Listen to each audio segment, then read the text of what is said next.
People like the hockey and softball as well, they've got to start thinking, what's the next step? Do I stay S-League?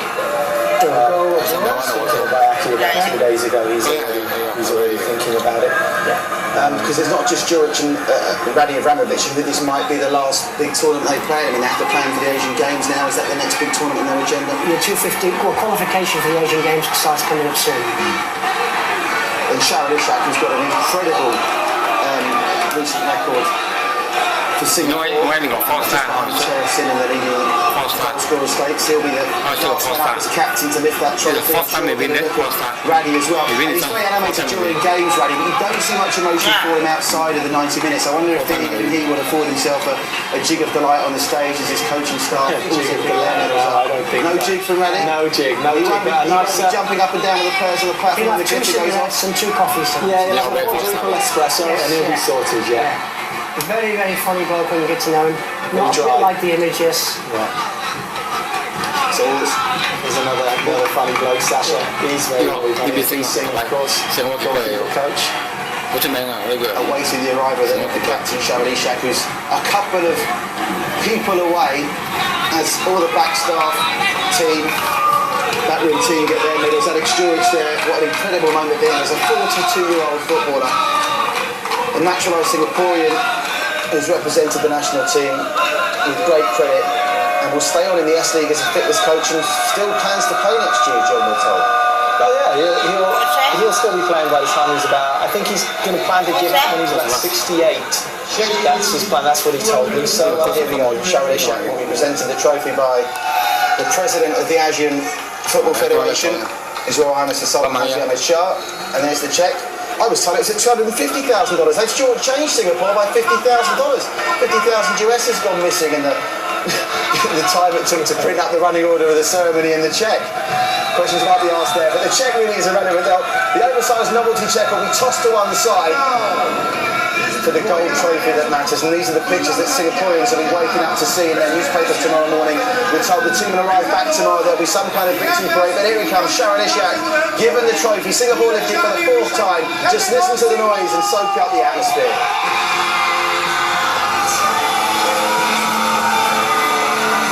Obligatory rendition of Queensby are the champions. Freddie Mercury having his say in almost every major international football tournament now. But in all seriousness, look what it means to them. A team that are written off going into this tournament have had a pretty mixed 2012 to say the least after being annihilated in their 3rd round of World Cup qualifiers. The local media, many Singaporean football fans wrote them off, and yet Alex Djuric at 42 years of age and Radi Abramovich after 9 years in charge of Singapore signs off. What for him is the 3rd Suzuki Cup and for the nation is a 4th. And while we look at these pictures, it's important to remember this comes off the back of the Lions 12 being reintroduced into Malaysian domestic football. Do you think that's played a part? Because 8 of the squad have played, 8 of the team that took the field, certainly in the first game, have played together on a regular basis. The trade-off is the damages it's done to the SD. But I appreciate, you may well say that, Steve, but is it reaping its rewards at an international level? Is that what we're seeing now? It might be interesting to see if the true philosophy carries through at the next SEA Games, because you'll see Malaysia will be strong at the next SEA Games. It's under 23. They play the young side down here.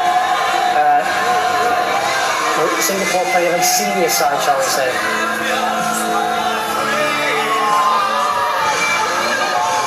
at that, the glitter in the air. And the players will no doubt do a lap of one another. They're criticised on Wednesday night, Jadon Basafa over egging their celebrations after that 3-1 victory. President Tony Tang came onto the pitch. There was some talk that the tide would prevent it from leaving the playing surface. But ultimately, if you do walk that walk, if you talk that talk, you've got to walk the walk.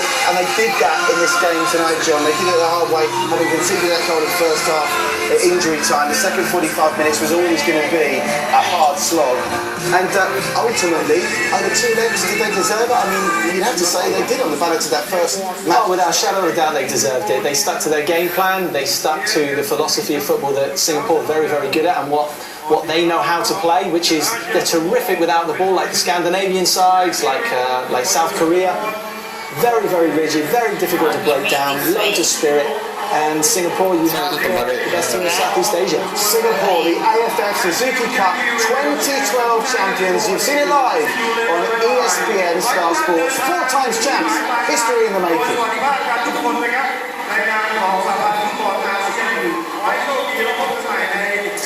Celebrations continuing. They'll be continuing in the stadium as the Lions fans have stayed behind to celebrate their heroes. Most of the 25,000 capacity have filtered away, but the die-hard Singapore fans are still there, and the Singapore team, who believe are staying in Bangkok overnight, will no doubt have some kind of party planned, and will arrive back at Changi Airport tomorrow to a hero's welcome. And while we laud the champion Singapore and acknowledge Thailand for the part they've played in the tournament, guys, a quick word on the highs and lows for the rest of the tournament. The 6 teams that we didn't see in the final. The Philippines, I mean, a quick word on them, because they were the story of 2010. Didn't really build in 2012. Well, it used to be a 6-team tournament, and there used to be the 2 bottom teams, but that's gone. Teams like Laos, teams like the Philippines are no longer donkeys. They have been progressive, they've worked hard, they've got development programs in, they've got good coaches in, and now it's an 8-team tournament. Right until the last game of the group stage, it could have been totally different. Outside of the Philippines, I mean, Malaysia and Indonesia in particular, big disappointments. Malaysia left themselves with too much work to do after that opening defeat to Singapore, because it was always going to be a disadvantage finishing second in Group B, wasn't it? Yeah, it was. I thought they just weren't quite as good as Thailand. Played a similar style of football, just weren't quite as good as Thailand in the end, Malaysia. But I thought I was really impressed. One player that really impressed me was Myanmar striker, the young little striker, Kee Lim, who I thought was fantastic. I thought he was a revelation in this tournament. I wouldn't be surprised if he's picked up by a big Thai team soon. I've heard rumours that he's going overseas to play. So, yeah. And a very quick word before we go on Indonesia. I mentioned them. They're split by a domestic issue at the moment. Let's not talk about their players. It's not fair on them. Yeah. It's a shambles administratively. And it's a disgrace that a nation of that size and the quality of the players, Panario, Bambang, etc., those players have not been treated well by their own administration. Well, obviously there's domestic disputes to settle in Vietnam and Indonesia. It remains to be seen whether they can get that sorted by the next Suzuki Cup in 2 years' time. Congratulations to Laos. Myanmar played their part as well. The Philippines didn't really build on 2010, but they're certainly going in the right direction, albeit very slowly. And Thailand, of course, they're beaten tonight, but they have been exceptional and did a great job in co-hosting the event alongside Malaysia. But tonight, quite rightly, belongs to Singapore. And if you are watching in Singapore, I'm told the team will arrive back at Changi Airport tomorrow at 1:45 in the afternoon. They will then make their way to Jalan-Besar for a victory reception at 3 o'clock, and there'll be an open top